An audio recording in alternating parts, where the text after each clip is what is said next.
Hey, Molly. Are you there? I was just curious if you saw the condo photos that I sent you earlier. The view is from so high up. I was just so excited that I had to show everyone my new view. And it has a huge living room and even a concierge. I knew that getting with a CFO would be a good idea. Having a rich husband is great. No, actually. I didn't look at the photo, and I don't appreciate all your bragging. So please just leave me alone, alright? You know, if you don't want to talk to me, you could always just block me. But the fact that you haven't until now means that you secretly want to hear about how amazing my life is. Yeah, that's really not what's going on here at all. And I haven't blocked you because you're my sister. I only haven't blocked you for that reason and that alone. You always have the same old lame excuses. Do you know that? If you really loved George, then you'd have blocked me by now. Or do you think that you'll somehow be able to take him back from me? Because I can tell you right now that that's not going to happen.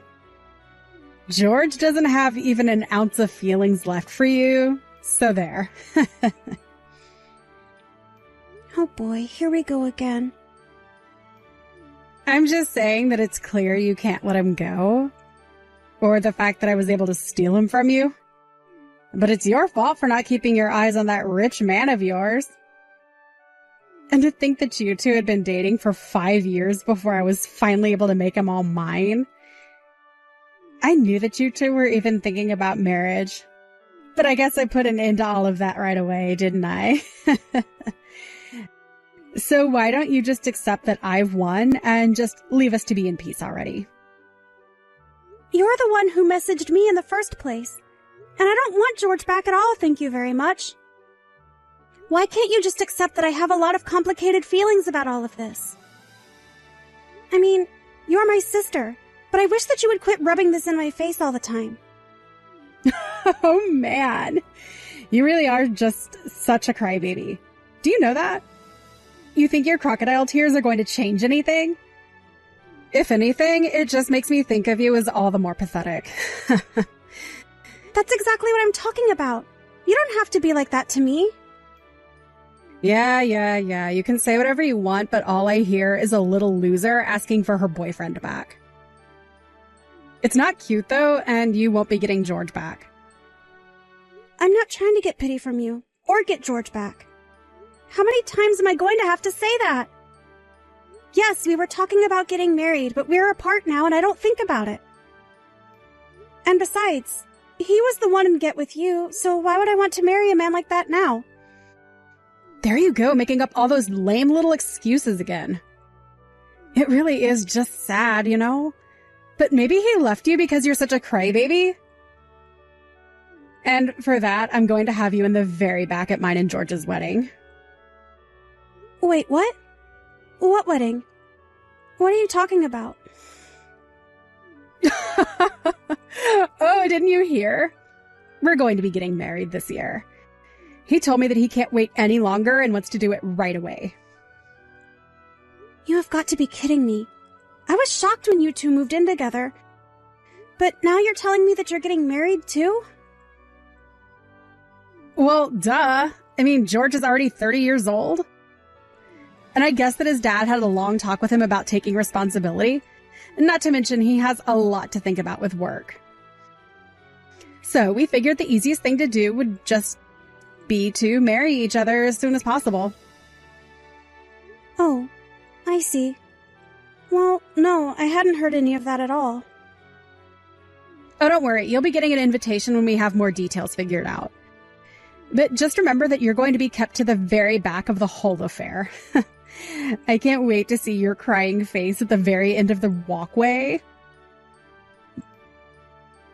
Yours is going to be the last that we see before we drive off into the sunset together.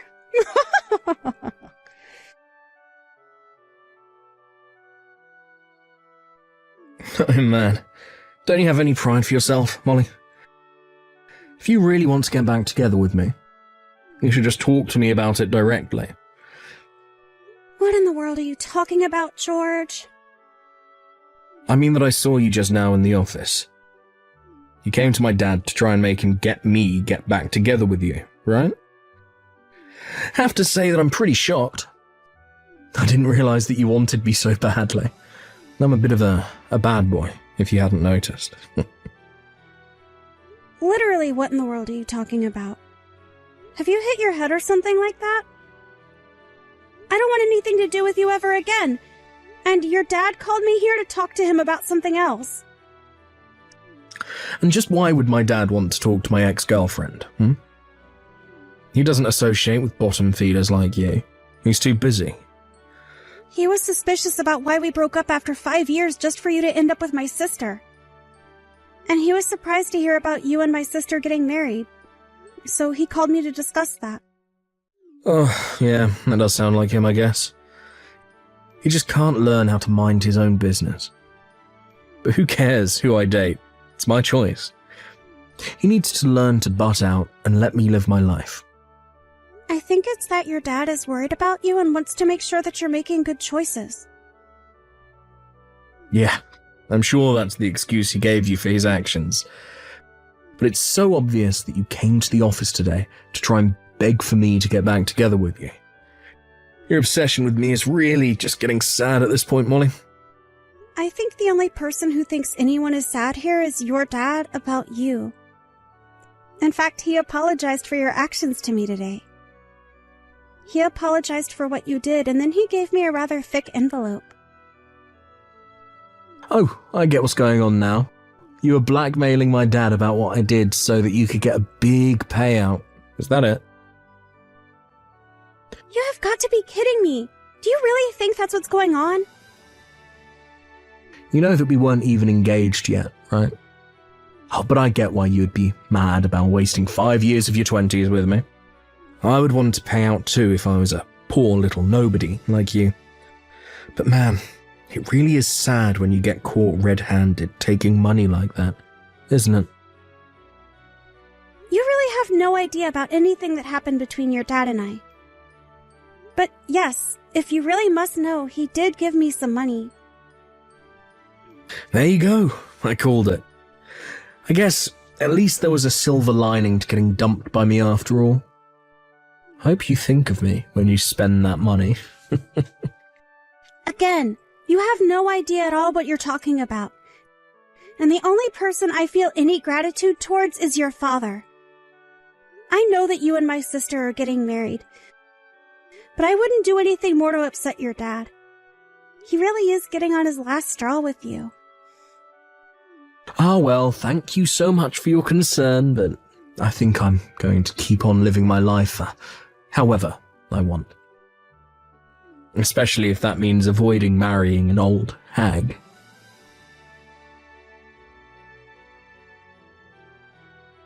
Hey there, sis. Did you get the invitation to my wedding? I bet that you were pretty surprised, weren't you? Did you look at where we were going to be having it? It's a pretty amazing place. Oh, yes. I saw the venue. It sounds like a pretty amazing place. Even the invitation was all shiny. And haven't a bunch of celebrities gotten married there too? This must be costing a lot, no? Well, that's what happens when you marry a CFO! Did you really think we were going to have some tiny wedding? And the catering is being done by one of the best places in the city, too. We've even got a Michelin chef to create the menu for us. Wow. So much money, all to spend it all on just one day of celebration. Well, this day is going to be one of the most important in my entire life. I'm going to be the star of the show, and everyone is going to see how bright I'll shine. Ooh, maybe some celebrities will even show up to help me celebrate it. Just thinking about it makes me so excited. I get being happy about your wedding, but do you have any idea how much it's going to cost? I mean, I know that George is rich, but even he doesn't have limitless wealth. And you've basically been nothing but a mooch ever since you graduated. I have not been a mooch or anything like that. At all. I've made my own money off of modeling, thank you very much. I'm a model with an agency and everything. Sure, I have a part-time job that I have at my office and everything, but I'm a model. Don't get me wrong. It sounds to me like you have a really booming career there. But are you really saying that a part-time model and her unemployed fiancé are going to be able to afford something like this? I hope you two weren't planning on trying to pay for the whole thing through your wedding gifts. Who is unemployed here? Besides, there's really nothing to worry about at all. I mean, George's dad is going to be paying for it all anyways. So we're not going to be paying for anything. Hold on a second. You mean that George's dad really said that he's going to pay for it? Oh, come on! Surely you can't be surprised about that, right? I mean, of course he was going to. George is the CFO of his company. Of course his dad is going to pay for the wedding. Not just the venue. He's going to pay for the catering and staff and everything. We won't have to spend a single dime. But what I want to know is, if George's dad really actually promised that he would pay for your wedding, I mean, did he actually say those things? Because as far as I know, his dad really didn't seem to approve of his son sneaking around one bit. Oh, George told me all about how you were called into his father's office and how you probably tried to rat us out for your own benefit. But even then, there was no scolding that came or anything. Don't you get it? This just proves that I've won. I'm in and you're out, and that's that. He clearly approves of our wedding, and it's obvious that he's going to support us. Okay, I mean, I wasn't going to throw a fit about it or anything like that. I was just curious about what he said is all. And just why in the world do you even care now that this doesn't even involve you, huh? Did you really think his dad wouldn't support his own son? I mean, you know that George is going to take over the company once his dad steps down, don't you? There's no way that he wouldn't pay for a wedding with so much on the line. Well, that's interesting that you say that because I'm actually not so sure he is going to be taking over. You really have no idea what you're talking about.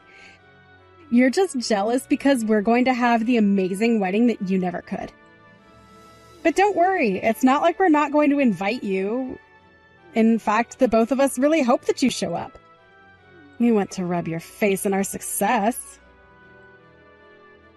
Well, I'm your sister, so of course I was going to be at the wedding.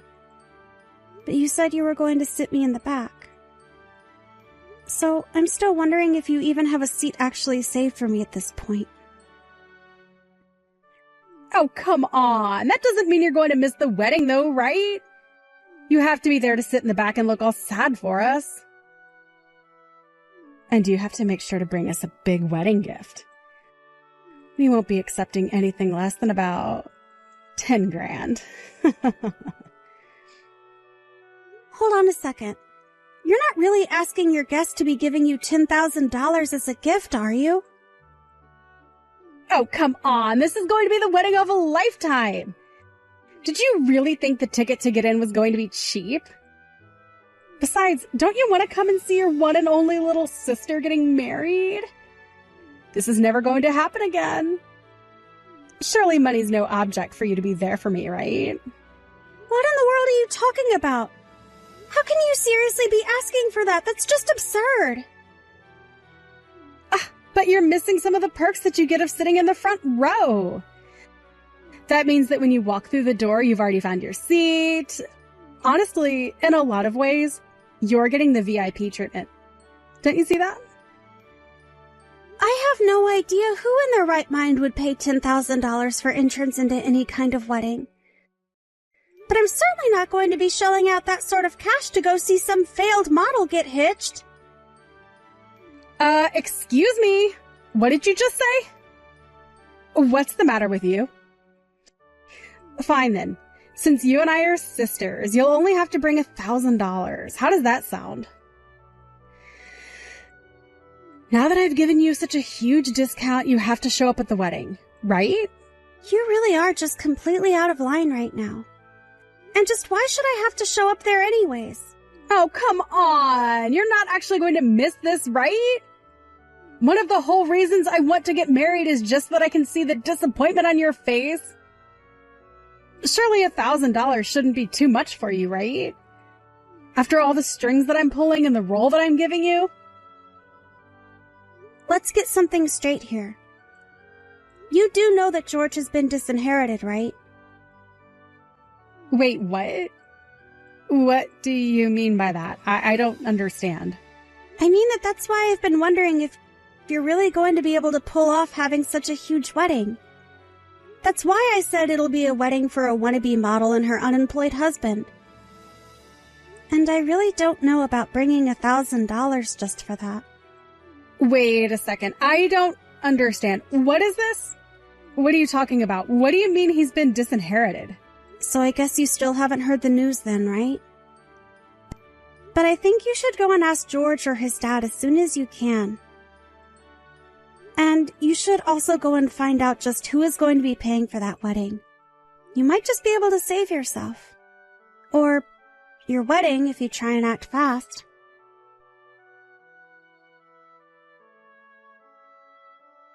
What the heck is going on here, Why in the world did you tell Tina that I had been disinherited? What's the matter with you? That things were going so well, and I finally thought that we were going to have some smooth sailing, and then you have to come along and blow everything up. Oh, I'm sorry. Did I ruin your plan to defraud my sister through her marriage to you? It's not my fault that your dad chose to do what he did. Besides, I know that it's not just that. He's cutting you off everywhere. I know that he took your fancy black card, and I bet that isn't going to be giving you a dime for your wedding. But I still just wonder what you've been telling Tina in the midst of all of this. And just how did you think it was going to be smooth sailing? I mean, what did you think was going to happen once you two are married and she finds out that you're out of a job? Shut up. I don't need you critiquing my plan. It was all going to work in the end, okay? Or at least everything was going to be just fine until you had to go and ruin it. Look, I thought I had done such a good job of hiding from Tina that my dad had cut me off, and when she found out, she flew into a huge panic. Oh, yes. I bet that she would have. And I don't blame her one bit for it. It really is ironic, though. She was getting married to you and thought that she'd be set for the rest of her life. You two even wanted to invite me so that you could try and rub my face in it. But now the only people who are going to end up regretting everything are you two. What's the matter with you? How dare you talk as if you're not a part of this? You did this. This is all your fault, and you have to pay for this. Look, I have no idea what you told my dad or what he told you, but I just know that you had a part in all of this. Wow. Well, here's a side I didn't think I would see of you. You're so desperate now. But I'm sure that you already know all of what I told your dad. I already told you exactly what I did, of course. But you had quite a different attitude when I was there at the office. You were so cocky, weren't you? But, well, I mean, I thought you had come back to my dad's office to beg for him to make me get back together with you. And even if my dad did want to know the truth about how your sister and I got together, you didn't have to tell him the part about where I was cheating on you. But don't you realise the problems that you've made for us? I was so shocked when the day after I saw you at the office, my dad called me into his and told me the horrible news. There you go, like a child crying because you didn't get a toy that you wanted. You thought you knew exactly what was going on, but you don't know anything. Shut up. You don't know anything. I'm not crying. This isn't how things were supposed to go. I'd never seen my dad so mad at me before. Look, he's always given me whatever I want, and now I'm going to get nothing for the rest of my life. This can't be happening to me. I can't believe that you've gotten this far in life and you still act like such a petulant, spoiled child. It really is just pathetic. What did you say? You can't talk to me like that. It's not fair. Of course your dad spoiled you. You were his one and only son. I mean, I know all about how your mom died when you were young. So obviously your dad was putting all his hopes into you. I'm not shocked at all that he is upset with you. You don't know anything about me or my dad, so don't pretend like you do. You know, when your dad called me into the office to talk about you and my sister, he was so crushed. He just had no idea how he could have ended up raising such a scummy son. He even said that. I could hear his voice choking up and how disappointed he was in you. No, that can't be right. Please tell me this isn't true. This can't be happening to me.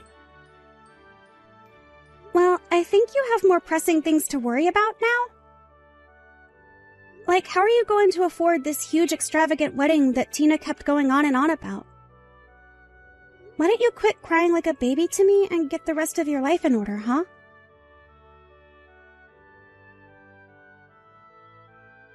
After that, Tina messaged me crying about how overnight their wedding budget had been literally decimated. She realized that she was never going to get the huge wedding she'd been bragging about. But Tina was freaking out about the wedding and wondering about how she was going to get out of her relationship with George before it was too late. She missed her chance to act. George had already sent the wedding certificate to be filed away, and, wedding or no, the two were legally husband and wife now. The two of them ended up moving into a cramped little apartment and had to take the first job that they could find. George begged his father for money over and over, but it was no use.